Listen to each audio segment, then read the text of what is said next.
ధైర్యముతో కృపాసనమునొద్దకు చేరుదము. హెబ్రీయులకు వ్రాసిన పత్రిక 4:16. అధైర్యపడకూడదు, నీ భక్తి నీకు ధైర్యమును పుట్టిస్తుంది. దేవుడు మనకు ధైర్యం గల ఆత్మనిచ్చాడు. పిరికివారు దేవుని రాజ్యములో చేరరు. దేవుని సన్నిధిలో సమయం గడిపినప్పుడు, దేవుణ్ణి ఆత్మతో సత్యంతో ఆరాధించినప్పుడు ధైర్యమును చేకూరుస్తాడు. ప్రతిరోజు ప్రభువైన యేసుక్రీస్తుతో సహవాసం చేయాలి. ఆయన సన్నిధిని అనుభవించాలి.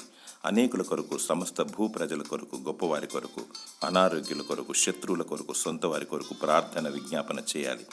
మానక దేవుని కృపాసనమునొద్దకు చేరాలి. దేవుని దయలో వర్ధిల్లుతూ కృప వెంబడి కృపను పొందుకోవాలి. ఏ సమస్య, కష్టము, నష్టము వచ్చినా దేవుని స్తుతిస్తూ సంతోషిస్తూ గంతులు వేయాలి. నీ దేవుడు సమస్తము చేయగల సమర్థుడు.